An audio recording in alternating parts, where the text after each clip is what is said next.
শুভ সকাল। আমি ডাক্তার তুষার মাহমুদ আপনাদের সবাইকে আমন্ত্রণ জানাচ্ছি বাংলাদেশ এন্ডোক্রাইন সোসাইটি এবং এসকে ফার্মাসিউটিক্যালস লিমিটেডের সৌজন্যে এখন টিভির নিয়মিত আয়োজন আরোগ্য নিকেতন হরমোন বার্তা অনুষ্ঠানে। আজ বিশ্ব আন্তর্জাতিক নারী দিবস। আজকে আমরা কথা বলবো নারীর স্বাস্থ্য এবং হরমোনের ভূমিকা ও প্রভাব নিয়ে। এ বিষয়ে আমাদের সাথে কথা বলতে উপস্থিত আছেন ডাক্তার ফারিয়া আফসানা এবং ডাক্তার নাজমা আক্তার ম্যাডাম। আসসালামু আলাইকুম, শুভ সকাল। কেমন আছেন ম্যাডাম? আমরা তো নারীদের স্বাস্থ্য নিয়ে বিভিন্ন সময় বিভিন্ন রকম কথা বলি, কিন্তু এই যে হরমোনের একটা প্রভাব আছে নারীদের এবং পুরুষদের, তো বিভিন্ন রকম হরমোনের আলাদা আলাদা হরমোন নিয়ে এটা প্রভাব একটা বিস্তার করে।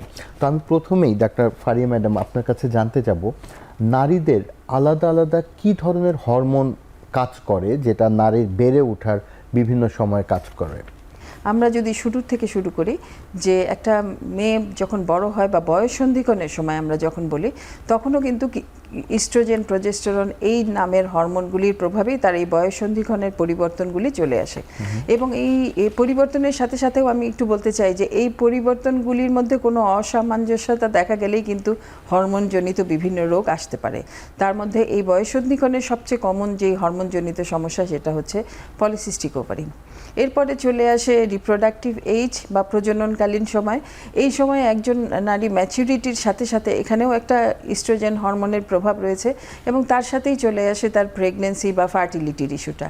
সুতরাং এখানেও বেশ কয়েকটি হরমোনের প্রভাব রয়েছে এবং এই প্রজননকালীন সময়ে সঠিকভাবে সুস্থভাবে একটি বাচ্চা গ্রহণ বা কনসিভ করা থেকে শুরু করে পুরাটা সময় কিন্তু একটা হরমোনের প্রভাব রয়েছে। সুতরাং এই হরমোনের কোনো ইমব্যালেন্স হলে সেখানে আমরা অনেক সময় বন্ধ্যাত্ব নিয়ে আসে এরকম হতে পারে, বা প্রেগনেন্সিতে কোনো সমস্যা হচ্ছে, এই জিনিসগুলি চলে আসতে পারে। এর সাথে সাথে জীবনের বিভিন্ন পর্যায়ে কিন্তু ডায়াবেটিস এর ভূমিকা অবশ্যই আছে। সেক্ষেত্রে আমরা প্রেগনেন্সি ডায়াবেটিস বা গর্ভকালীন ডায়াবেটিসও একটা হরমোনের অসুখই বলতে পারি। মানে ডায়াবেটিসের প্রেগনেন্সিতে যখন প্লাসেন্টাল হরমোনগুলি বেশি তৈরি হয়, যে মহিলার কিছু ঝুঁকি আছে তাদের মধ্যে এই গর্ভকালীন ডায়াবেটিস দেখা দেয়। এরপরে গর্ভ পরবর্তী সময়েও আমরা একজন মহিলা জীবনের বিভিন্ন ধাপ পার করে মেনোপজ একটা সময়, যেখানে হচ্ছে কিছুটা হরমোন ওভারিয়ান ফাংশন কমে যায় এবং হরমোনের অভাবের কারণে তখন মেনোপজ, পেরিমেনোপজ এই সময়টা চলে আসে। এই সময়েও কিন্তু একজন মহিলার হরমোনের প্রভাবে কিছু পরিবর্তন আসে এবং সবচেয়ে শেষে যে মেনোপজের পরবর্তী যে সময়টা, সেই সময়েও কিন্তু হরমোনের অভাবের কারণে এবং সঠিক সময়ে হরমোন রিপ্লেসমেন্টের মাধ্যমে কিন্তু তাকে সুস্থ রাখা সম্ভব। সুতরাং প্রতিটি ধাপেই কিন্তু আসলে মহিলার জীবনে হরমোনের প্রভাব জরুরি। একটা হরমোনের কথা এখানে বলাই হয় না, যেটা কিন্তু জীবনের প্রতিটি ধাপেই বিশাল ভূমিকা রাখে, সেটা হচ্ছে থাইরয়েড হরমোন। জন্ম থেকে শুরু করে শুধু নারী বা পুরুষ নয়, সবার ক্ষেত্রেই এই থাইরয়েড হরমোনের গুরুত্ব কিন্তু অপরিসীম। নাজমা ম্যাডাম, আপনার কাছ থেকে একটু ডিটেলসে জানতে চাবো, এই যে ম্যাডাম প্রত্যেকটা হরমোনের কথা বললেন, আমি যদি ধাপে ধাপে জিজ্ঞাসা করি, একদম প্রথম দিকে যেটা বয়ঃসন্ধিকালের পিরিয়ডের সময় বা মাসিক শুরু যখন হয়, তখন তো বিশেষ ধরনের হরমোনের প্রভাবটা শুরু হয়। আপনি যদি আরেকটু সুন্দর করে আমাদেরকে বুঝিয়ে দেন যে এই হরমোনের প্রভাব কখন কিভাবে আছে, বা কোনোটা বেড়ে যাচ্ছে কিনা, অসামঞ্জস্য কিছু হচ্ছে কিনা, এটা বুঝতে পারবে কিভাবে? এটা একটি খুবই ইম্পর্টেন্ট মুহূর্ত বা সময়কাল আমাদের সব মহিলাদের জন্যই, যখন একটি বাচ্চা তার পিউবার্টি লাইফে এন্টার করছে, প্রবেশ করছে। এই সময় তার দেহের কিছু শারীরিক পরিবর্তনের শুরু হয় কিন্তু এই হরমোনের প্রভাবে, যেটা ইস্ট্রোজেন এবং প্রজেস্টেরন, আমরা যেগুলোকে বলি সেকেন্ডারি ক্যারেক্টারিস্টিক্স, যা আসলে তাকে তার ফ্যামিলি মেম্বার বুঝতে পারে যে তার মেয়েটি বড় হচ্ছে। এই সময় থেকে তার যত্ন শুরু করতে হয় এবং এই সময়ই হরমোনের প্রভাবগুলো আমরা আসলে দেখি। তার দেহের যে গড়ন সেগুলোর পরিবর্তন হয়, তার দেহের বিভিন্ন জায়গায় হরমোনজনিত যে লোমগুলো সেগুলো আসে, তার মন মানসিকতারও কিন্তু পরিবর্তন হয়। এটা ইস্ট্রোজেন এবং প্রজেস্টেরনের প্রভাবে। এটি সাধারণত 9 থেকে 11 বছরের মধ্যে এই ধাপগুলো শুরু হয়। সে লম্বা হচ্ছে কিনা, তার বয়সের সাথে সাথে তার পরিপক্কতা আসছে কিনা, সেটা শারীরিক এবং মানসিক দুই ক্ষেত্রেই কিন্তু এই হরমোনের প্রভাব রয়েছে। তো এই সময় আসলে বাবা মারা যেটা করে, যে অনেকেই কিন্তু একটু অরিড হয়ে যায় যে আমার পাশের বাসার বাচ্চাটি, হ্যাঁ, তার সমবয়সী, তার এই ধরনের চেঞ্জ চলে আসছে কিন্তু আমার মেয়েটির আসে নাই, অথবা আমার মেয়েটির আগে চলে আসছে। তো এই ঘটনাগুলো কিন্তু ঘটে। আগে চলে আসাটাও খারাপ, পরে আসাটাও খারাপ। আমরা যেটা বলি প্রিকশাস পিউবার্টি অথবা পোস্ট পিউবার্টি বা ডিলেড পিউবার্টি। তো এই সবগুলোকে আসলে সময়ের সাথে হরমোনের একটা ব্যালেন্স রেখে কিন্তু চলতে হয়। ইমব্যালেন্স হওয়াটা কোনোভাবেই কিন্তু কাম্য না। কম অথবা বেশি। তো এই সময়টাতে তার পরবর্তীতে যেটা হয়, তার মানে একজন মেয়ের মেয়ে হয়ে ওঠার শুরুর যে প্রথম স্টেপ সেটা হচ্ছে মিনিস্ট্রেশন শুরু হয়, যে স্টেপগুলো শুরু হয় সেটাও কিন্তু হরমোনের প্রভাব, ইস্ট্রোজেন প্রজেস্টেরন। এবং তাকে যে কন্ট্রোল করে, আমাদের মস্তিষ্কে দুটি গ্রন্থি আছে, হাইপোথ্যালামাস এবং পিটুইটারি, সেখান থেকে আমাদের দুটি ইম্পর্টেন্ট হরমোন আসে, FSH অ্যান্ড LH, যেটাকে আমরা বলি follicle stimulating hormone, luteinising hormone. এই দুটি হরমোন আমাদের যে ওভারি, তার ভিতরকার যে ফলিকল, এটি একটু হয়তো কঠিন হয়ে যাবে, সেগুলোর যে ম্যাচুরেশন, সেখান থেকে আবার ইস্ট্রোজেন প্রজেস্টেরন, এগুলোর একটা সাইকেল মেনটেন হয়। সেখান থেকে একটা সময় তার একটা ওভুলেশন হয় এবং তার পরবর্তীতে আবার ম্যাচুরেশন হয়, আবার ওভুলেশন হয়, যতক্ষণ না পর্যন্ত সে কনসিভ করছে বা বিয়ে শাদী করে পরবর্তীতে যখন ফার্টাইল লাইফে প্রবেশ না করছে। তো এই সময়গুলো কিন্তু খুবই ইম্পর্টেন্ট, যে সময় মতো সব কিছু হচ্ছে কিনা। সময় মতো সব কিছু হওয়া মানে হচ্ছে হরমোনগুলো ঠিকঠাক মতো কাজ করছে। তো বাবা মাকে এই সময়গুলোতে খুব কনসার্ন থাকা লাগে তার বাচ্চাটির ব্যাপারে, মানসিক এবং শারীরিক ভাবে সে যেন ঠিক মতো গড়ে উঠতে পারে। তার মানসিক এই সময়টাতে কিন্তু বাচ্চারা একটু কনফিউজড হয়ে যায়, হঠাৎ করে তার কৈশোরত্ব ছেড়ে সে হঠাৎ করে পিউবার্টিতে যাওয়ার যে চেঞ্জগুলো, এই সময় কিন্তু আসলে তার ফ্যামিলি, বাবা মার সাথে সাথে ফ্যামিলির অন্য অন্য মেম্বারদেরও কিন্তু তার একটা সাপোর্টিভ একটা রোলে থাকা লাগে। এবং মানে প্রি এডুকেশন যেটাকে বলি, আগের থেকে জানানো, হ্যাঁ, এগুলো কিন্তু এখন শুরু হয়েছে আমাদের স্কুলগুলোতে। কিন্তু এই ধরনের পাঠ্যপুস্তকের সাথে সাথে তাদের কিন্তু আলাদা করে এক্সট্রা কারিকুলার এগুলোর উপরে কিন্তু কাজও হচ্ছে। ইভেন আমাদের অনেকগুলো সোসাইটি আছে, আমরা বাংলাদেশ এন্ডোক্রাইন সোসাইটির তরফ থেকে, উমেন্স টাস্ক ফোর্সের তরফ থেকেও কিন্তু আমাদের অনেক ইনিশিয়েটিভ আছে, যেখানে আমরা এদের এই ধরনের হেলথ এডুকেশনের জন্য আমরা লিফলেট, পোস্টার অথবা ছোটো ছোটো প্রোগ্রাম, যেমন আমরা আজকে একসাথে হয়েছি, হ্যাঁ, তো এগুলো মাধ্যমে কিন্তু, আর এখন কিন্তু আসলে গুগল বা ইন্টারনেটের মাধ্যমে, তবে বেসিক বা একদম পিওর ইনফরমেশনের জন্য কিন্তু আমাদের সবাইকেই আসলে এখানে সাপোর্টিভ হতে হবে। এটা তার টিউটর হতে পারে, তার টিচার হতে পারে, তার বাবা মা হতে পারে, তার আত্মীয় স্বজন হতে পারে, তার বাসার বয়োজ্যেষ্ঠ ব্যক্তিরা হতে পারে, ইভেন তার সহপাঠীও পর্যন্ত কিন্তু হতে পারে। তো আসলে এই ব্যাপারগুলোতে শেয়ার এবং কেয়ারের ব্যাপারটা কিন্তু অনেক উচ্চ পর্যায়ের একটা জায়গা।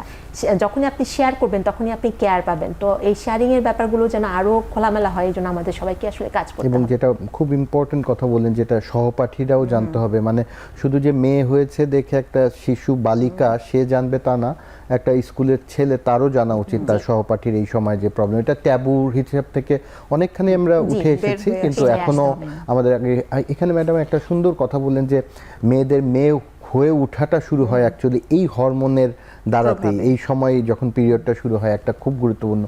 অনেক সময় দেখা যায় ম্যাডাম যে কারো অনেক বাচ্চাকাল থেকে অনেক মেয়েদের অনেক বেশি অবাঞ্ছিত চুল, মানে দাড়ি, যেটা মানে পুরুষের হরমোনটা বেশি অনেক সময় হয়। সে বিষয়ে যদি একটু বলেন, সেই বিষয়ে প্যারেন্টসদের কোনো পদক্ষেপ নিতে হবে কিনা একটু যদি। এটা অনেক কমন একটা প্রবলেম, আমরা যারা হরমোন বিশেষজ্ঞরা এটা পেয়ে থাকি আর কি। সেখানে দেখা যায় যে শুধু মুখে অবাঞ্ছিত লোম হচ্ছে, এটা নিয়েই আসছে। আবার অনেক সময় দেখি এটা খুব একটা কেয়ার করেন না, অনেক দেরিতে আসেন, আরও আগে থেকেই সমস্যাটা শুরু হয়েছিল, কিন্তু কোনো অবস্থাতেই এটাকে কিন্তু অবহেলা করা উচিত না। সবচেয়ে কমন যেই কারণে অবাঞ্ছিত লোমটা হয়ে থাকে সেটা হচ্ছে পলিসিস্টিক ওভারি সিনড্রোম। কিন্তু শুধু যে পলিসিস্টিক ওভারি সিনড্রোম এ মনে করে আমরা চুপ করে থাকি শুধু সেটা না, বা এটা ট্রিটমেন্টের দিকেই শুধু আগাই তাই না, আরও কিন্তু কিছু সমস্যা আছে, হরমোনাল ডিজিজ আছে যেখানে এই অবাঞ্ছিত লোম নিয়ে আসতে পারে। যেমন কুশিং সিনড্রোম নামে একটা অসুখ আছে, সেখানেও কিন্তু এরকম অবাঞ্ছিত লোম থাকতে পারে। সেখানে ওজন বৃদ্ধি পেয়ে যাওয়া, মুখের লোম বেড়ে যাওয়া, সেটাও কিন্তু আমরা পলিসিস্টিক ওভারির মতো একই রকম কাছাকাছি সিমটম হতে পারে। আবার খুব রেয়ার হলেও ওভারি বা অ্যাড্রেনাল গ্ল্যান্ড নামে যে গ্ল্যান্ডটা আছে, সেখান থেকে যদি অ্যান্ড্রোজেন তৈরি করছে, অতিরিক্ত অ্যান্ড্রোজেন হরমোন তৈরি করছে, এরকম কোনো টিউমার বা এরকম থাকে, সেটার জন্যও কিন্তু এরকম অবাঞ্ছিত লোম হতে পারে। সুতরাং অবাঞ্ছিত লোমকে কখনোই অবহেলা করা যাবে না। যখনই মনে হবে স্বাভাবিকের থেকে বেশি অবাঞ্ছিত লোম হয়ে যাচ্ছে, অবশ্যই চিকিৎসকের পরামর্শ নিতে হবে এবং আসলে কি কারণে এই অবাঞ্ছিত লোমটা হচ্ছে সেটা বের করে নিতে হবে। এবং এটা বয়সের, মানে একটা নারীর বয়সের যে কোনো সময়ই এটা হতে পারে। কিন্তু পলিসিস্টিক ওভারির যে মানে প্রেজেন্টেশনটা, সেটা সাধারণত ওই পিউবার্টি বা বয়স সন্ধিক্ষণের সময় হয়ে থাকে, কিন্তু কোনো বয়সই কিন্তু আর কি এক্সক্লুডেড না। অনেক সময় আমরা এরকমও পেয়ে থাকি একজন মহিলা সুস্থভাবে বেবিও হয়ে গিয়েছে, তারপরে কিন্তু উনি পলিসিস্টিক ওভারির এই প্রবলেমগুলি নিয়ে এসছেন, যে অনিয়মিত মাসিক হচ্ছে, ওজন বেড়ে যাচ্ছে, অবাঞ্ছিত লোম হচ্ছে। সুতরাং যে কোনো বয়সী পলিসিস্টিক ওভারি প্রেজেন্ট করতে পারে, কিন্তু আর্লি এজেই এটার প্রকোপটা বেশি এবং বয়ঃসন্ধিক্ষণ বা পিউবার্টির সময়ই সাধারণত বেশি ধরা পড়ে। অনেকের সময় ম্যাডাম এই যে পলিসিস্টিক বা পিসিওএস যেটা আমরা বলি না কেন, এটা খুব কমনলি কিন্তু আমাদের অনেকের কাছে আসে এবং এটাকে অনেক সময় নিজেরা বাড়িতেই চিকিৎসা করা শুরু করে দেয়। আচ্ছা আমার ছিল বা তোমার খালার ছিল, এই ভুলটার জায়গাতে এখানেই সচেতনতাটা খুব জরুরি। কারণ মনে করে অনেকেই এসে বলে অন্য কারণে হয়তো বা এসছে, মেয়েটার মুখে অবাঞ্ছিত লোম আছে, এই ব্যাপারে হয়তো বা ফ্যামিলির কেউই সচেতন না। জিজ্ঞেস করলে বলবে যে আমারও তো এরকম ছিল বা আমাদের ফ্যামিলিতে এরকম আছে, এটা খুব সমস্যা না। কিন্তু কিছুদিন পরেই দেখা যাবে অন্যান্য সমস্যাগুলো শুরু হয়েছে, যেমন ওজন বেড়ে যাচ্ছে, মাসিক অনিয়মিত হয়ে যাচ্ছে, বা আরও একটু বয়সের পরে গিয়ে দেখা গেল ইনফার্টিলিটি বা বন্ধ্যাত্ব নিয়ে এসছে। সুতরাং প্রথম থেকেই যদি এটা অ্যাড্রেস করা হতো তাহলে কিন্তু এই পর্যন্ত কমপ্লিকেশনগুলি হতো না। আপনার কাছে একটু জানতে চাবো, এই যে পলিসিস্টিক ওভারিয়ানের কথা বললেন, এর সাথে প্রেগনেন্সি বা ফার্টিলিটি ডেফিনেটলি একটা সরাসরি সম্পর্ক আছে। এই বিষয়ে কি কোনো স্টেপ আগের থেকে নিলে আমরা প্রিভেন্ট করতে পারি বা কোনো ধাপ নিলে আমাদের এটা আর বাড়বে না, এরকম কিছু? আপা একটু আগেই বলছিলেন, শুরুতেই ট্রিটমেন্ট যদি শুরু করা হয়, শুরুতেই যদি সমস্যাগুলোকে অ্যাড্রেস করা হয়, তাহলে কিন্তু ট্রিটমেন্ট করলে অনেক ক্ষেত্রেই এগুলো কিন্তু ওভারকাম করা খুব সুন্দরভাবে ওভারকাম করা যায়। আপা বলছিলেন যে ওয়েট গেইন, ওয়েট গেইনটা কিন্তু একটা বড় জিনিস। আমাদের কিন্তু এই সময়টাতে যেটা করতে হবে যে আমাদের যে ডায়েট, এক্সারসাইজ, ওয়েট কমানোর জন্য আমাদের যা যা ইনিশিয়েটিভ নেওয়ার সেটা কিন্তু শুরুতেই নিতে হবে, যেটা আমরা খুবই অবহেলা করি। হয়তো অনেক সময় দেখা যায় একটা বাচ্চাকে নিয়ে আসছে, সে বাচ্চাটার অলরেডি 90 আপ তার ওয়েট, কিন্তু এই বাচ্চাটা তো হঠাৎ করে একদিনে 90 হয়নি। তার কিন্তু শুরুতেই তার ওয়েটটা কিন্তু বয়সের সাথে অসামঞ্জস্যপূর্ণ ছিল। মা হয়তো বা অনেক পরে অ্যাড্রেস করেছে, এবং যখন অ্যাড্রেস করেছে তখন হয়তো বা একটু অনেকটা লম্বা সময়ই চলে যায়। তো সেই সময় থেকে যদি প্রথম থেকেই বাবা মাকে এই ক্ষেত্রে আমরা বরাবরই বলে থাকি, আসলে ফ্যামিলিকে অনেক বেশি সাপোর্টিভ হতে হবে। এখানে বাবা মা যদি প্রথম থেকে অ্যাড্রেস করতো যে আমার বাচ্চাটা তো হয়তো বা খাওয়া দাওয়ার ব্যাপারে সে খুব একটা সহনশীল না, বা সে খুব মেনটেন করছে না, ফাস্টফুডের প্রতি অ্যাফিনেশন তো আসলে এখন সব বাচ্চাদেরই আছে। তো সেই জিনিসগুলো অনেক সময় বাবা মারা ইগনোর করে যে ঠিক আছে খাচ্ছে খা। তো এই জিনিসগুলো যদি শুরু থেকে শুরু করি, ওয়েটটাকে যদি কন্ট্রোল করা হয়, তার ট্রিটমেন্টটা যদি প্রথম থেকে মেনস্ট্রুয়েশন রেগুলেশনের জন্য অনেক ধরনের ট্রিটমেন্ট আছে, যেগুলো যদি আমরা প্রথম থেকে শুরু করি, তাহলে অনেক ক্ষেত্রেই কিন্তু এই ব্যাপারগুলো শেষ পর্যন্ত কিন্তু ইনফার্টিলিটি পর্যন্ত যায় না। ইভেন পরবর্তীতেও যদি ইনফার্টিলিটি নিয়ে আসে কেউ, তখন কিন্তু চিকিৎসা কিন্তু আছে। এখন কার কোনটাতে কাজ করবে সেটা কিন্তু একজন চিকিৎসকই ঠিক করবেন যে তার জন্য কোনটা আইডিয়াল। কারণ এক একজন কিন্তু এক এক রকমের টার্গেট নিয়ে আসবে। কেউ এসে বলবে আমার শুধু মাসিকের সমস্যা, কেউ এসে বলবে শুধু আমার হার্সুটিজম বা অবাঞ্ছিত লোম, কেউ এসে শুধু বলবে যে আমার হয়তো বা ঘাটটা একটু কালো হয়ে গিয়েছে, আমরা যেটাকে বলি অ্যাকান্থিসিস নিগ্রিক্যান্স, অথবা একটু সুগার চেক করেছিলাম, একটু মনে হচ্ছে সুগারটা বেশি থাকছে। আমরা এই সময়গুলোতে ইম্পেয়ার্ড ব্লাড গ্লুকোজ পেয়ে থাকি, হয়তো বা সরাসরি ডায়াবেটিস না, বাট প্রি ডায়াবেটিস বলে আমরা যেটা এই লেভেলে থাকে। কেউ কেউ এসে হয়তো বা বলছে যে পেটে একটু ফাটা দাগ, ওজনটা বেড়ে গেছে, অথবা খাওয়া দাওয়াটা হয়তো কন্ট্রোল করতে পারছে না। কেউ হয়তো বা পরবর্তীতে বিয়ে শাদীর আগে এসে বলছে যে আমার তো মাসিক রেগুলার না, বা বিয়ে হয়েছে আমি কনসিভ করতে পারছি না। তো যার যার যেটা টার্গেট সেই অনুযায়ী কিন্তু ট্রিটমেন্ট দিলে অবশ্যই সুফল আশা করা যেতে পারে। একটা ধারণা একটু মিসকনসেপশনের মতোই আমার কাছে মনে হয় যে এই যে পিসিওএস এর জন্য যে অনেক ওষুধ খেতে হয় মাঝে মাঝে, যে অনেক সময় লাগে পিরিয়ড কন্ট্রোলটা হলে, কারণ অনেকের অনেক বেশি ব্লিডিংও হতে পারে, অনেকের অনেক কম হতে পারে। তো এই জায়গাতে পারিবারিকভাবেই দেখা যায় যে ওষুধগুলি গ্রহণ করতে চায় না, যে ধারণা করে যে এই ওষুধের জন্য হয়তো পরে ইনফার্টিলিটি ডেভেলপ করতে পারে এত আর্লি এজে। এই ধারণার বিষয়ে ম্যাডাম এই ইয়েটা কি বলবেন? অবশ্যই আমি বলবো এখানে কাউন্সেলিং এর ব্যাপারটা অনেক বেশি গুরুত্বপূর্ণ। কারণ আসলে আমরা যখন একজন মেয়ের যখন পলিসিস্টিক ওভারি ধরা পড়ে, শুধু মেয়েকে না, পেশেন্টকে না, তার ফ্যামিলিকেও আসলে কাউন্সেলিং করাটা খুবই জরুরি। প্রথম হচ্ছে অসুখটা কি এটা ভালো করে বুঝিয়ে দেয়া, কিভাবে এর চিকিৎসা করবে এবং পরবর্তী ধাপে কি কি সমস্যা হতে পারে, চিকিৎসা না করলে কি হতে পারে এবং চিকিৎসা করলে আমরা কি সুফল পাবো। প্রত্যেকটা জিনিস যদি আমরা ওই মেয়েকে এবং তার পরিবারের রেসপন্সিবল কাউকে একজন বা দুইজন বা যেই ফ্যামিলি মেম্বার তাকে টেক কেয়ার করছে তাকে যদি বুঝিয়ে দিতে পারি, তাহলে কিন্তু আসলে এই কাউন্সেলিংটাই তার জীবনের এই অসুখ থেকে মুক্তি পাওয়ার অনেক বড় একটা ব্যাপার। কারণ এটা খুবই স্বাভাবিক, আপনি যেটা বলছিলেন যে হরমোনের ওষুধটা আমরা দিয়ে থাকি, অনেক সময় মা মনে করে এই বয়সেই এই হরমোনের ওষুধ খাওয়া শুরু করবে, তাহলে সামনে তো আরও ক্ষতি হতে পারে। আশেপাশের অনেকে বলবে এখনই হরমোনের ওষুধ খেতে দেওয়া হয়েছে, সামনে তো ওর প্রেগনেন্সি হবে না। সুতরাং এই টাবুগুলি থেকে বের হয়ে আসার জন্য কাউন্সেলিংটা খুবই গুরুত্বপূর্ণ। তাহলে আমরা তাকে ডিজিজটা কি, যেখানে ফিমেল হরমোনটা ঠিক করে কাজ করতে পারছে না, তার জন্য ওজনাধিক্য বা ওজন বেড়ে যাওয়াটাই মেইন কারণ। ওজন কমানোর মাধ্যমে এই হরমোনের সমস্যা থেকে আমরা অনেকাংশে ইমপ্রুভ করতে পারি। কিন্তু এই সময় সাথে সাথে এই নলেজটাও দিতে হবে যে আমি বললে পরেই তো কিছু সময়ের মধ্যেই ওজন কমিয়ে একদম স্বাভাবিকে চলে আসা সমস্যা সম্ভব না। এই সময়টা আমাদের তাকে এই অবাঞ্ছিত লোমই থাকুক, ওজন বেশি থাকুক, মাসিকটা অনিয়মিত থাকুক, এর জন্য চিকিৎসা করতে হবে। কোনো অবস্থায় দীর্ঘ সময় মাসিক বন্ধ থাকবে এই অবস্থাটা অ্যালাউ করা যাবে না। সুতরাং তার জন্য আমাকে নিয়মিত মাসিক করার জন্য ওষুধ দিতেই হবে সেই সময়টার জন্যই, যে সময়টা তার ওজন কমে স্বাভাবিক আসবে। এইটুক যদি আমরা পেশেন্টকে বা তার মাকে বুঝিয়ে দিতে পারি তাহলে কিন্তু আমার মনে হয় চিকিৎসাটা কোনোই সমস্যা হবে না। অনেক ধন্যবাদ, মানে খুব সুন্দর করে এই জটিল বিষয়টা বুঝিয়ে দিচ্ছেন। নিব ছোট্ট একটি বিরতির পর এসে আমরা আরও ডিটেলস কথা বলবো অন্যান্য বিষয়গুলি নিয়ে।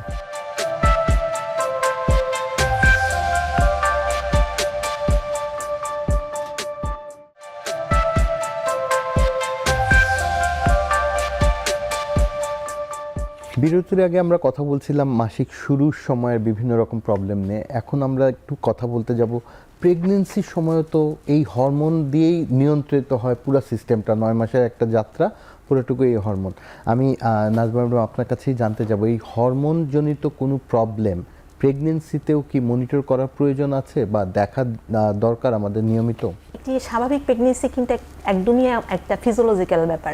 হ্যাঁ, এটার জন্য কিন্তু ডক্টরের কাছে যাওয়ার জন্য যেটা আমরা বলি সেটা হচ্ছে প্রেগনেন্সিটা যেন আনইভেন্টফুল, এখানে যেন অন্য কোনো ধরনের বিপদ বা অন্য কোনো কিছু যদি থেকে থাকে যেখানে সতর্কতা অবলম্বন করা উচিত সেগুলো অ্যাভয়েড করার জন্য আমরা একজন প্রেগনেন্ট মাদারকে ডেইলি বেসিসে, এখানে কিন্তু 2টা ইউনিট নিয়ে আমরা কাজ করি, শুধু প্রেগনেন্ট মাদার না, তার বাচ্চাটিকে নিয়েও কিন্তু চিন্তা করি। তো একজন সুস্থ মা এবং সুস্থ বাচ্চার জন্য তার একটা রেগুলার চেকআপের একটা তালিকা করা আছে, যেটা সে কিন্তু অ্যান্টিনেটাল চেকআপ বলি আমরা, সেটা সে একজন গাইনোকোলজিস্টের সাথে মেনটেন করে থাকেন যে তার পুরো প্রেগনেন্সিটি যেন সুস্থভাবে সে একটি বাচ্চার জন্ম দিতে পারে।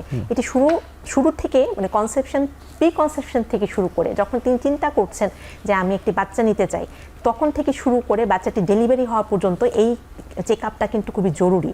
কারণ হচ্ছে ইদানিংকালে তো আমরা দেখছি আসলে প্রেগনেন্সিতে আপনি যেটা বলছিলেন হরমোনের, আমরা যদি বলি খুব কমনলি অনেক সময় আমরা দেখেছি, আসলে আমরা যদি আমাদের ডে টু ডে প্র্যাকটিস নিয়ে কথা বলি, যে হঠাৎ করে প্রেগনেন্সি হয়তোবা অ্যান্টিনেটাল চেকআপে তাকে হয়তোবা কিছু একদম প্রাথমিক কিছু টেস্ট করা হয়, তার মধ্যে কিছু একটা আছে যে থাইরয়েড হরমোন টেস্ট করা হয় বা ডায়াবেটিস চেক করা হয়। তো দেখা গেলো যে তার থাইরয়েড হরমোনটা হয়তো বা বেশি, অথবা তার ডায়াবেটিসটা হয়তো বা ধরা পড়েছে, যেটাকে আমরা জেস্টেশনাল ডায়াবেটিস মেলাটাস বলি, আগের থেকে ছিল না, এই প্রথমবারই ধরা পড়েছে।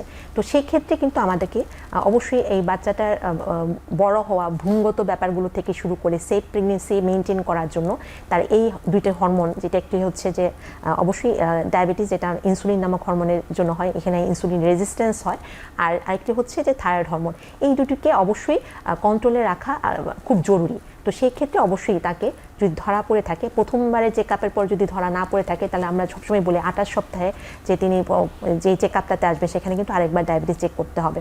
তো সেগুলো ধরা পড়লে অবশ্যই তাকে সেই হিসাবে কিন্তু তাকে রেগুলার একটা ফলো আপ এবং তার মেডিকেশন বা ডায়েটারি অ্যাডভাইস যদি বলি সেগুলো কিন্তু মেনটেন করতে হবে একটি সুস্থ বাচ্চা জন্ম দেওয়ার জন্য, এবং তার বাচ্চা জন্মের পরবর্তী সময়ে তার হেলদি লাইফ মেনটেন করার জন্য কিন্তু এটা খুব জরুরি। ফারি ম্যাডাম, আপনার কাছে জানতে চাবো, এই সময় তো অনেকের ক্ষেত্রে ইনসুলিনও নেওয়ার প্রয়োজন হয়, কিন্তু আমাদের দেশে ওই যে বললাম আবারও একটা ট্যাবু, সামাজিক একটা ট্যাবু, যে না আমি তো পুরোপুরি সুস্থ ছিলাম, এখন আমি ইনসুলিন নেওয়া শুরু করে ফেলবো। এই জায়গা থেকে কেন দরকার বা আদৌ দরকার আছে কি, বা এই সময় কি শুধুমাত্র খাদ্যাভ্যাসের উপর বা ডিপেন্ড করেই কি ডায়াবেটিসটা কন্ট্রোল করা যায় কিনা, এই বিষয়ে যদি একটু বলেন। ধন্যবাদ। এটা খুবই গুরুত্বপূর্ণ, কারণ একজন মহিলা যখন, সেটা প্রি কনসেপশন টাইমেই হোক, যার আগে থেকে ডায়াবেটিস ছিল উনি এখন কনসিভ করতে চাচ্ছেন, অথবা যার জেস্টেশনাল ডায়াবেটিস বা গর্ভকালীন ডায়াবেটিস ধরা পড়লো, দুই ক্ষেত্রেই কিন্তু আমাদের চিকিৎসাটা হবে ইনসুলিন। মুখে খাওয়ার ওষুধ দিয়ে আমরা কখনোই এই মহিলাকে ট্রিটমেন্ট করব না, কারণ ইনসুলিনই একটা ডায়াবেটিসের চিকিৎসা যেটা প্ল্যাসেন্টা ক্রস করে বাচ্চার কাছে যাবে না এবং বাচ্চার উপরে এর কোনো এফেক্ট থাকবে না। সুতরাং মাকে যদি আমি প্রথমেই এটা বুঝিয়ে দিতে পারি তাহলে কিন্তু এই চিকিৎসাটা করতেও খুব সুবিধা হবে। এবং এটা কিন্তু আসলে ফ্যাক্ট যে আমরাও দেখি আমাদের পেশেন্টদেরকে যখন আমরা এই গর্ভপূর্বাবস্থা বা গর্ভকালীন সময়ে ইনসুলিনের কথা বলি, এই একটা সময় তারা কিন্তু কোনো দ্বিধা করে না, কারণ তাদের কনসার্নটা হচ্ছে বাচ্চার হেলথ। সুতরাং এই সময় যে মহিলার আগের থেকে ডায়াবেটিস ছিল তাকেও কিন্তু আমরা ওই প্রি কনসেপশন কেয়ারের সময় অবশ্যই ইনসুলিনে চলে যাব। এমন সব ওষুধই আমরা ওই সময় দেবো যেটা আমরা প্রেগনেন্সিতে কন্টিনিউ করতে পারবো। তার যদি উচ্চ রক্তচাপ থেকে থাকে তাহলে ওষুধটা আমার প্রেগনেন্সিতেই ব্যবহার করার মতো ওষুধে চলে যেতে হবে। অন্যান্য ওষুধগুলিও আমরা আমরা ওভাবে অ্যাডজাস্ট করে নিব। সুতরাং ইনসুলিন হচ্ছে ডায়াবেটিস চিকিৎসা ডিউরিং প্রেগন্যান্সি এবং প্রিকনসেপশন কেয়ার। সুতরাং এই জিনিসটা যদি একটু আমরা মহিলাকে বুঝিয়ে দিতে পারি তাহলে কিন্তু এটা কোনোই সমস্যা না। প্রিকনসেপশনের কেয়ারের সময় একটু বলবো, যে মহিলাটা ডায়াবেটিস ধরা পড়লো, আমরা কাউন্সেলিংয়ের কথা বলি, যে মেয়ের আজকে যে কোনো বয়সেই ডায়াবেটিস ধরা পড়লো তার রিপ্রোডাক্টিভ এজে কিন্তু প্রথম দিন থেকেই আমরা কাউন্সেলিং করি এই প্রিকনসেপশন কেয়ার জন্য। বাংলাদেশ ডায়াবেটিক সমিতিরও কিন্তু এর উপরে অনেকগুলি প্রজেক্ট এবং কাজ রয়েছে। সেখানে ম্যারেজ রেজিস্ট্রি থেকে শুরু করে, যেমন বিয়ের দিন কাজীর প্রোগ্রাম রয়েছে যেখানে তারা এই নতুন যে কাপল তাদেরকে কাউন্সেলিং করেন। মানে একটা এডুকেশন লিফলেটও আছে যে দেন যে প্রিকনসেপশন কেয়ার যেন নেওয়া হয়, প্রেগনেন্সি যেন পরিকল্পিত হয়। নাজমা ম্যাডাম, আমি আপনার কাছে জানতে চাবো, ওই যে ম্যাডাম বললেন জেস্টেশনাল ডায়াবেটিসের সময় ইনসুলিন নিয়ে চিকিৎসা করতে হবে কারণ বাচ্চার যেন যত্নটা বেশি হয়, প্লাসেন্টা যেন ব্যারিয়ার ক্রস না করে। অনেক একটা মানে সময় দেখা যায় যে এই প্রেগনেন্সির সময় যাদের ডায়াবেটিস হয় তাদের বাচ্চাদের আকার একটু বড় হয় এবং সেই সময় প্রিকশন হিসেবে মারা খাওয়া কমিয়ে দেয়, সামাজিকতার চাপে যে তোমার ডায়াবেটিস হয়েছে এখন একটু খাবার কম হবে, নয়তো বাচ্চা বড় হবে, তখন ডেলিভারির সময় ডিফিকাল্টিস হতে পারে। এই বিষয়ে সচেতনতা হিসেবে কি কি পদক্ষেপ নিতে পারে একজন মা তার বাচ্চার হেলথ কেয়ারের জন্য? অলরেডি কিন্তু আপা এটা নিয়ে আলাপ করেছি, প্রিকনসেপশন কেয়ারটা কিন্তু খুবই জরুরি, যেখানে শুরুতেই কিন্তু মাকে এই ব্যাপারগুলো মানে একদম খুলে কথা বলা হয়। এখন সে যদি আগে থেকে ডায়াবেটিক হয় তাহলে কিন্তু এই মাটা ডায়াবেটিস সম্বন্ধে তার কিন্তু আগে থেকে কিছুটা নলেজ থেকে থাকে। এখন কনসেপশনের সময় তাকে কিন্তু দুইটা সবসময় মাথায়, যেটা আমরা সবসময় দেখেছি আসলে, মা কিন্তু তার বাচ্চার ব্যাপারে সবসময় খুব কনসার্ন থাকে, নিজের ব্যাপারে একটু কম কনসার্ন থাকলেও তাকে যদি বুঝিয়ে বলা হয় যে দেখেন আপনার এই ডায়াবেটিসের কারণে আপনি আগে থেকে যদি ডায়াবেটিস থাকে অথবা প্রথমেই যখন জেস্টেশনাল ডায়াবেটিস মেলাটাস ধরা পড়লো ওই সময়টাতে যখন তাকে কাউন্সেলিং করা হচ্ছে, তাকে কিন্তু এই বাচ্চার কি কি ক্ষতি হতে পারে, বাচ্চার পরবর্তীতে কি হতে পারে, এই ব্যাপারগুলো যদি আমরা খুলে বলি। ওই যে অ্যান্টিনেটাল চেকআপের কথা বলছিলাম, সাইমালটেনিয়াসলি একজন গাইনোকোলজিস্ট এবং একজন এন্ডোক্রাইনোলজিস্ট, এই দুই জায়গাতেই যখন সে এই ধরনের পরামর্শগুলো পাচ্ছেন তখন কিন্তু মা অ্যালার্ট হয়ে যান। এবং এক্ষেত্রে অবশ্যই শুধু মাকে না, পরিবারের অন্যদেরকে, যেমন হচ্ছে শ্বশুর শাশুড়ি হতে পারে, বাবা মা হতে পারে, ভাই বোন হতে পারে, হাজব্যান্ড তো অবশ্যই, এদেরকেও যদি আমরা একসাথে বসে এই কাউন্সেলিংটা করি তাহলে কিন্তু এটার ফ্রুটফুল, এটা বেনিফিট কিন্তু আরও বেশি হয়। তখন দেখা যায় মায়ের জন্য তাদের সহমর্মিতা বা তার জন্য যে তাকে সাপোর্টটা দেওয়া সেটা কিন্তু অনেক বেশি চলে আসে। এই ধরনের ট্যাবগুলো আসলে থেকে বের হয়ে আসার জন্য আমাদের আসলে সবার তরফ থেকে, আমরা যেরকম বাংলাদেশ এন্ডোক্রাইন সোসাইটির তরফ থেকে আমাদের অনেক ইনিশিয়েটিভ রয়েছে, আমাদের প্রেগনেন্সি ডায়াবেটিসের একটি টাস্ক ফোর্স রয়েছে, তারাও কিন্তু অনেক কাজ করছেন, তাদেরও অনেক লিফলেট রয়েছে, আমি জানি যে গাইনোকোলজি ডিপার্টমেন্টেরও আছে, অনেকেই আছে। তো এই কাজগুলো যদি আমরা প্রথম থেকেই করি, যে একটা বাচ্চা জন্ম দেওয়ার জন্য একটা মায়ের যে নিউট্রিশনের যে একটা ব্যালেন্স যেটা মেনটেন করতে হবে সেটা তাকে মেনটেন করতে হবে। এখন ডায়াবেটিস হয়েছে বলে খাওয়া ছেড়ে দিলাম অথবা আমার বাচ্চা বড় হয়ে যাবে বলে খাওয়া ছেড়ে দিলাম, এটা কিন্তু ঠিক না।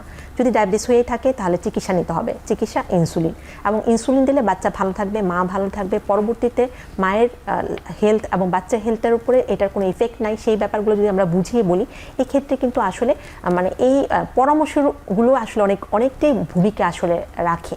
আমরা নিব ছোট্ট একটি বিরতির পরে আমরা এর পরবর্তী ধাপে নারীদের যে হরমোনের সমস্যাগুলি হতে পারে সেগুলি নিয়ে আলোচনা করব।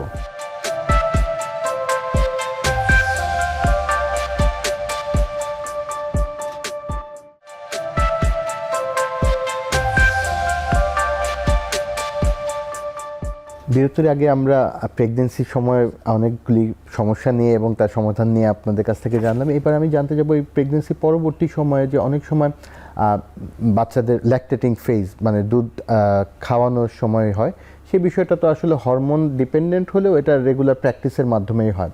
কিন্তু অন্য আরেকটা প্রবলেম হয়, অনেক সময় প্রেগনেন্ট না বা বাচ্চা অনেক বড় হয়ে গিয়েছে তারপরেও ব্রেস্ট মিল্ক মানে সিক্রেট হয়। এই গ্যালাক্টোরিয়া যেটাকে আমরা বলে থাকি, তার বিষয়েও তো হরমোনাল একটা প্রভাব আছে, সেই বিষয়ে যদি একটু সহজে বলেন। তো গ্যালাক্টোরিয়া হচ্ছে মানে একমাত্র প্রেগনেন্সি বা ডেলিভারির পরের সময় ছাড়া অন্য সময় যদি কোনো মহিলার ব্রেস্ট থেকে দুধ বা পানি জাতীয় নিঃসরণ হয় তাহলে তাকে আমরা গ্যালাক্টোরিয়া বলে থাকি। এটা কিন্তু অনেকগুলি ডিজিজের প্রেজেন্টেশন হতে পারে।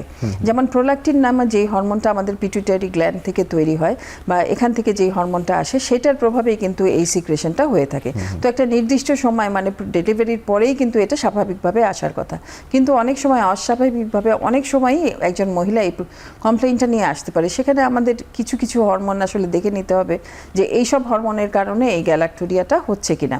সেটার মধ্যে প্রথমেই আসবে পলিসিস্টিক ওভারি, তারপরে হচ্ছে থাইরয়েড ডিজিজ, আরেকটা হচ্ছে যদি প্রোল্যাকটিন হরমোন বেশি তৈরি হচ্ছে এরকম কোনো অসুখ কিনা, যেখানে আমরা অ্যাক্রোমেগালি বা জাইগেন্টিজম বা প্রোল্যাকটিনোমা পিটুইটারি গ্ল্যান্ডের কোনো টিউমার আছে কিনা।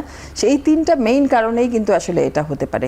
এই তিনটা এক্সক্লুড করার আগে প্রথমেই আমি বলবো কিছু কিছু ওষুধ আছে, যেমন বমির ওষুধ বা রুচি হওয়ার ওষুধ, এইসব ওষুধের কারণেই কিন্তু আসলে এই সিক্রেশনটা বাড়তে পারে। সুতরাং আমাদের প্রথমেই দেখে নিতে হবে উনি এই ধরনের কোনো ওষুধ খান নাকি। যদি না খেয়ে থাকেন তাহলে আমাদের ওই হরমোনাল পরীক্ষাগুলি করে নিতে হবে, প্রোল্যাকটিন লেভেলটা কেমন আছে, থাইরয়েড হরমোনের কোনো সমস্যা আছে কিনা, অথবা পলিসিস্টিক ওভারি, এই তিনটা অসুখের কোনোটা আছে কিনা। সুতরাং এগুলি এক্সক্লুড করে কিন্তু আমরা কারণটা এবং চিকিৎসাটা করে নিতে পারি। নাজমা ম্যাডাম, আপনার কাছেই জানতে যাব, থাইরয়েড হরমোন তো আমাদের জীবনের শুরু থেকে শেষ পর্যন্ত প্রতি সময় সবচেয়ে গুরুত্বপূর্ণ একটি হরমোন। সেই হরমোনের প্রভাব নারীদের উপর কিভাবে আছে বা কোন কোন স্টেপে এটা কেমনভাবে প্রভাব বিস্তার করে একটু যদি বলেন। ধন্যবাদ।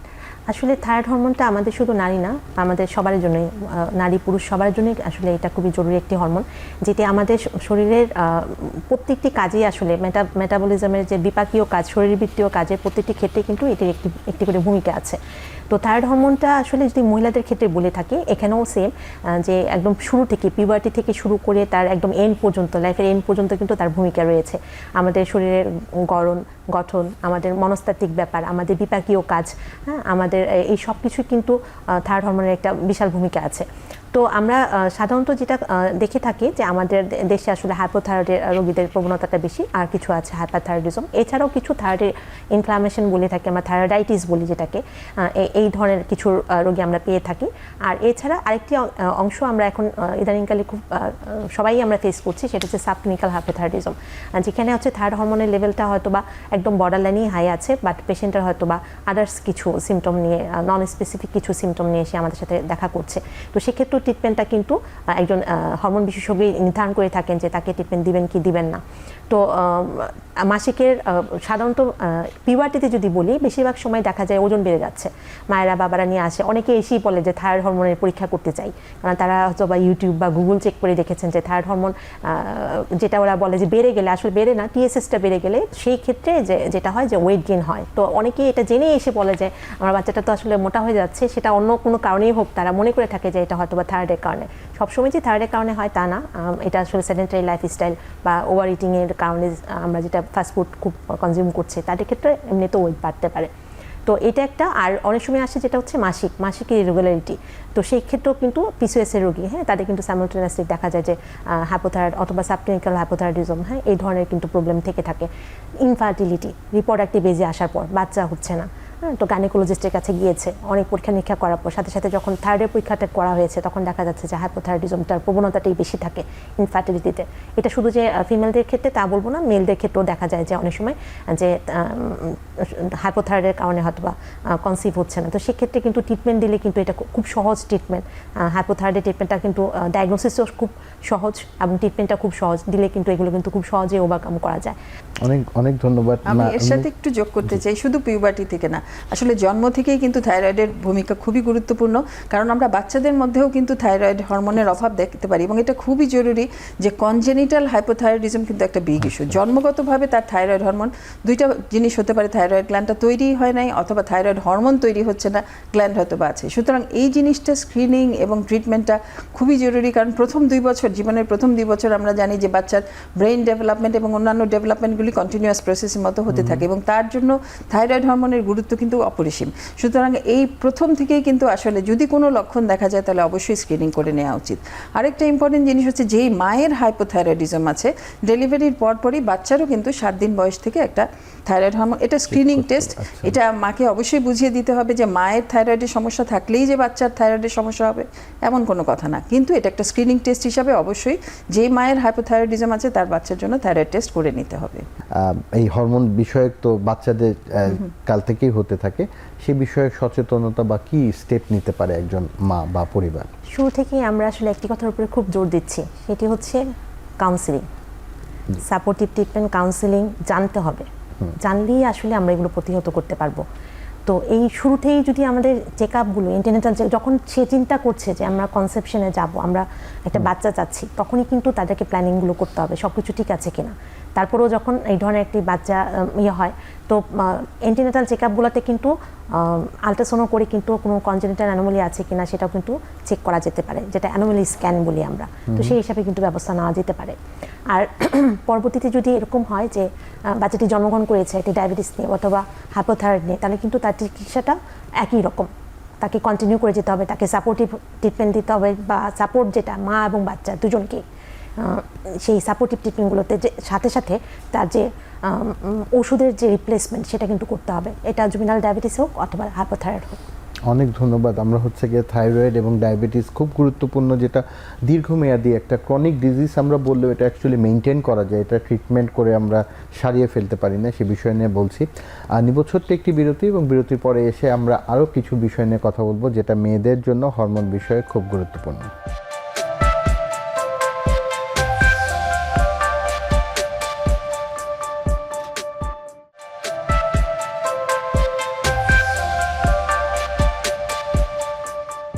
বিরতির আগে আমরা হরমোনজনিত বিভিন্ন রকম অসুখ নিয়ে কথা বলছিলাম। আমরা এখন নারীদের হরমোনের প্রভাবে একদম যে লাস্টে আমরা পিরিয়ড শুরুর সময় যে একটা হরমোনাল ইফেক্টের ইনফ্লুয়েন্সের কথা বলেছি, এখন একটা বয়সের পর তো নারীদের মেনস্ট্রুয়েশন বা পিরিয়ডটা থেমে যায়, যেটাকে আমরা মেনোপজ বলি। এই সময়ে হরমোনের প্রভাব বা গুরুত্ব কি, আমি ফারিয়া ম্যাডাম আপনার কাছে জানতে চাচ্ছি। ধন্যবাদ। এটা খুব গুরুত্বপূর্ণ একটা সময়, এবং এই সময়টা আসলে কারোর জন্যই খুব ফিক্স না, যদিও বলা হয় 45 বছরের পর থেকে 50 পর্যন্ত যে কোনো সময়ই মেনোপজ বা মেনস্ট্রুয়েশন বন্ধ হয়ে যেতে পারে। কারো কারো আরও একটু দেরিতে, এবং সেটা 52-53 বছর পর্যন্তও হতে পারে। বিভিন্ন সমীক্ষায় দেখা গিয়েছে যে এখন বর্তমানে এই আরবানাইজেশন বা মডার্নাইজেশনের জন্য এই এইজটা কিন্তু বেড়ে আসছে, এবং 52-53 ইয়ার্স পর্যন্ত এই মেনোপজের এইজটাকে নর্মাল ধরা হয়। কারো কারো ক্ষেত্রে এটা কিন্তু আরও একটু আগেই হয়ে যায়, 45-এর আগেও অনেক সময় দেখি, তাকে আমরা বলি প্রি ম্যাচিওর ওভারিয়ান ফেলিওর বা প্রি ম্যাচিওর মেনোপজ। সেক্ষেত্রে আমাদের অবশ্যই কনসিডার করতে হবে কেন এই মহিলার এই প্রবলেমটা হলো এবং হরমোনাল কী অসুস্থতার কারণে এটা হচ্ছে। যদি স্বাভাবিক মেনোপজের কথা ধরি, এই সময় ইস্ট্রোজেন প্রজেস্টেরন ওভারি থেকে যে হরমোনটা তৈরি হয় সেটা কিন্তু দুইটাই কমে যাচ্ছে, এবং এর প্রভাবে মহিলার শরীরে কিন্তু অনেক কিছু পরিবর্তন চলে আসছে। সেইগুলি প্রপারলি অ্যাড্রেস করা এবং সেইগুলির প্রপার টেক কেয়ার করা অবশ্যই খুবই গুরুত্বপূর্ণ। কিন্তু এখানে সাধারণত মহিলারা কিন্তু কেউ এসে কিন্তু এই প্রবলেমটা নিয়ে বলবে না যে আমার মেনোপজ হয়েছে। তারা বিভিন্ন ধরনের, যেটাকে অনেক সময় ভেগ কমপ্লেনও বলা হয়ে থাকে, গায়ে ব্যথা, মাথায় ব্যথা, শরীর ভালো লাগে না, মনটা ভালো লাগে না, এ ধরনের সমস্যা, ওজন বেড়ে যাচ্ছে, এ ধরনের কথা নিয়েও আসে। তখন আমাদের আসলে হট ফ্ল্যাশের কথা যেটা বলে, মাথা গরম হয়ে যাচ্ছে, কান দিয়ে গরম ভাব বের হচ্ছে মনে হচ্ছে, এই ধরনের কমপ্লেনগুলি থাকে। কিন্তু উনি কিন্তু ঠিক কোরিলেট করতে পারেন না যে কেন তার এগুলো হচ্ছে। তখনই আমাদের হিস্ট্রিটা নিয়ে জানতে হয় ওনার মেনোপজ শুরু হয়েছে কিনা, এবং এই সমস্যাগুলি থেকে উনি কিভাবে উত্তরণের পথটা পেতে পারেন। সেখানে অবশ্যই লাইফস্টাইল মডিফিকেশনের খুব বড় একটা এফেক্ট আছে, এবং সেক্ষেত্রে বলবো নিয়মিত ব্যায়াম এবং সঠিক খাদ্যাভ্যাস কিন্তু অনেকটাই কিন্তু ওনাকে এই সমস্যাগুলো থেকে উত্তরণের একটা উপায় দিতে পারে। অনেক ধন্যবাদ ম্যাডাম। নাজমা ম্যাডাম, আমি আপনার কাছেও জানতে চাবো, এই মেনোপজের সময় অনেকে তো যেহেতু একটু বয়স একটু বয়স্কদের এই রোগটা হয়, রোগ না অ্যাকচুয়ালি একটা ফেজের মধ্যে আসে 45 বছরের পরে সাধারণত, কিন্তু অনেকের দেখা যায় একটু অনেক আগেই হয় এই মেনোপজটা শুরু হয়, আবার অনেকের দেখা যায় অনেক পরবর্তীতেও অল্প অল্প করে ব্লিডিং হচ্ছে। এই ব্লিডিংটা তো নর্মাল ব্লিডিংও নাও হতে পারে মেনোপজের পরে, সেই বিষয়ে কি কি সচেতনতা নিতে হবে এবং কি মনিটর করা উচিত আমাদের এই পর্যায়ে? ধন্যবাদ। আবার একটু আগেই বলছিলেন যে মেনোপজের এইজটা কিন্তু ফিক্স না, এক একজনের জন্য এক এক রকম। অনেকে দেখা যায় যে একটু দেরিতে হয়, কারণ একটু আগে হয়। তবে অবশ্যই 45-এর আগে হলে সেটাকে আমাদেরকে অবশ্যই মাথায় রাখতে হবে তার আর্লি মেনোপজ হয়েছে, বা প্রিমেচুর ওভারিয়ান ফেলিওর বলি আমরা, বা প্রিমেচুর মেনোপজে চলে গিয়েছেন একজন মহিলা। আবার যারা একটু দেরি হচ্ছে তাদের আবার দেখা যাবে যে পারিবারিক ইতিহাস নিলে দেখা যায় যে আসলে তাদের ফ্যামিলিতেই মেনোপজটা একটু লেট হয়।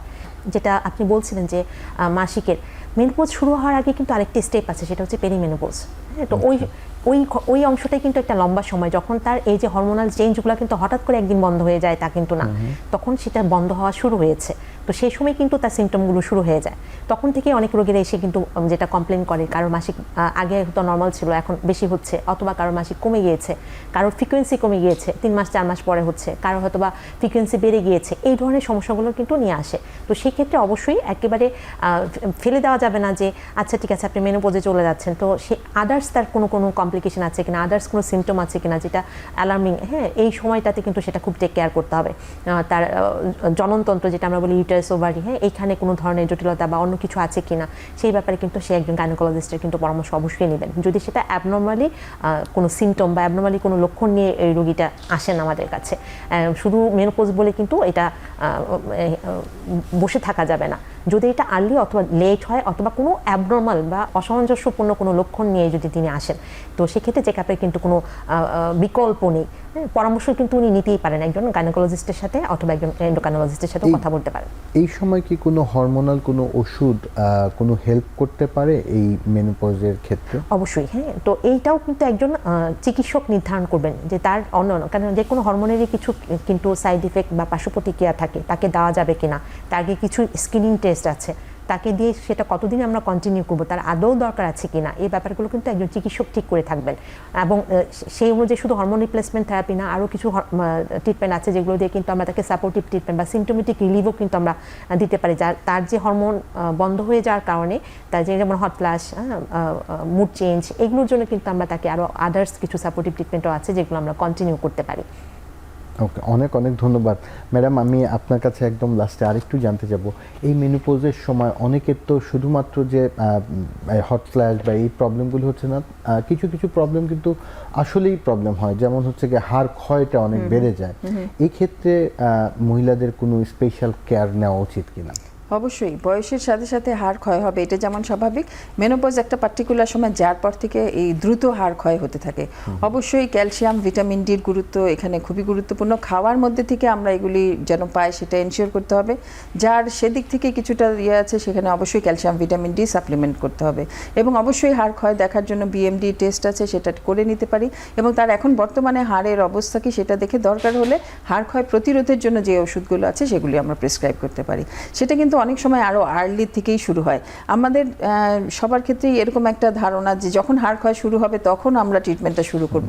আসলে কিন্তু আমাদের পিক বোন মাস অ্যাটেইন করার সময়টা হচ্ছে 20 থেকে 30 বছর সময়। সেই বয়সে যেন আমাদের হাড়ের ঘনত্বটা ঠিক থাকে, এই জন্য ওই বয়সের একজন মহিলাকে কিন্তু অবশ্যই ক্যালসিয়াম, ভিটামিন ডি পর্যাপ্ত পরিমাণ সাপ্লিমেন্ট থাকতে হবে। তাহলেই কিন্তু এই 50 বছর বয়সে এসে তার হাড় ক্ষয়টা অনেক কম হবে। সুতরাং মেয়েদের ক্ষেত্রে বিশেষ করে বলবো যে হাড়ের যত্ন নেওয়ার কিন্তু আসলে মেনোপজটাই শুরু না, তার কিন্তু ওই যে 20 থেকে 30 বছর এই সময় তার ক্যালসিয়াম, ভিটামিন ডির সাপ্লিমেন্টটা যদি ভালো থাকে তাহলে কিন্তু এই মেনোপজের বয়সে এসে তার হাড়ের জটিলতাগুলো অনেক কম হবে। সুতরাং যখন আমার প্রবলেমটা শুরু হলো তার অনেক আগের থেকেই আমাদের চিন্তা করতে হবে একজন মহিলার বিভিন্ন দিক আমরা কিভাবে সুরক্ষা করতে পারবো। অনেক অনেক ধন্যবাদ। আজকে নারী দিবসে মেয়েদের হরমোনাল বিষয়গুলি নিয়ে আপনারা সহজে যে বুঝিয়ে দিলেন যে স্বাস্থ্যগতভাবেও কিন্তু এই হরমোনাল ইফেক্টটা থাকতে পারে। একদম শেষে আমি নাজমা ম্যাডাম আপনার কাছে জানতে চাব, এই একজন নারীর একদম প্রথম থেকে বেড়ে ওঠা থেকে শেষ পর্যন্ত সময় জীবনের পুরাটুকু কালে হরমোনের যে গুরুত্বপূর্ণ প্রভাব আছে সেটাকে মনিটর করা এবং তার জন্য চিকিৎসা নেওয়া এবং চিকিৎসকের পরামর্শ নেওয়া নিয়ে আপনার কোনো গাইডলাইন বা দিক নির্দেশনা আছে কিনা একজন নারীর জন্য? আসলে একজন নারীর প্রথম থেকে শেষ পর্যন্ত আমরা যে হরমোনের প্রভাবগুলো শুনলাম এবং তার যে হরমোনের কারণে যে তার কম বা বেশি হওয়ার কারণে তার যে সমস্যাগুলো সেগুলো কিন্তু আমরা শুনলাম। তাহলে কোনো লক্ষণ নিয়েই কিন্তু একটা নারীর জীবনে তার নর্মাল যে লক্ষণগুলোর কথা আমরা বললাম এইগুলোর কোনো একটি দেখা গেলে বা তিনি যদি মানসিকভাবে কোনোভাবে বিপর্যস্ত থাকেন বা কোনো যদি মনে করছেন যে আমার হাড়ের ব্যথা হচ্ছে অথবা আমার মাসিকের সমস্যা হচ্ছে অথবা আমার বেড়ে ওঠাতে কোনো প্রবলেম হচ্ছে, এটা বাচ্চা হলে বাবা মারা অবশ্যই, আর যিনি রিপ্রোডাক্টিভ এজে চলে আসছেন সেই ক্ষেত্রে অ্যাডাল্ট মহিলা সবারই কিন্তু আসলে কনসার্ন থাকা উচিত। এ ব্যাপারে তারা কিন্তু চাইলেই এখন অনেক জায়গাতে এই ধরনের লক্ষণগুলোর দেখে তাকে কোন ধরনের চিকিৎসকের পরামর্শ নিতে হবে সেই ব্যাপারে কিন্তু দিক নির্দেশনা দেওয়া আছে। বিশেষ করে একজন এন্ডোক্রাইনোলজিস্টের সাথে দেখা করতে পারেন, একজন গাইনোকোলজিস্টের সাথেও দেখা করতে পারেন। তো সেই ব্যাপারে কিন্তু তারা পিছু পা হবেন না, এটাই আমাদের পরামর্শ থাকলো। কখনই ইগনোর করবেন না, শুরুতেই যেটা ট্রিটমেন্ট করাটা সহজ, আসলে পরবর্তীতে যেটা অনেক বেশি হয়ে যায় সেই ক্ষেত্রে কিন্তু তার ঝুঁকিগুলো বেড়ে যায়।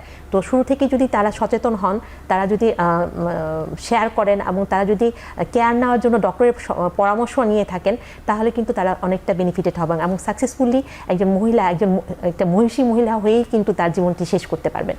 অনেক অনেক ধন্যবাদ, এবং আপনাদের দুইজনকে অনেক ধন্যবাদ আজকে আমাদের সাথে আপনাদের গুরুত্বপূর্ণ সময় শেয়ার করার জন্য। ধন্যবাদ।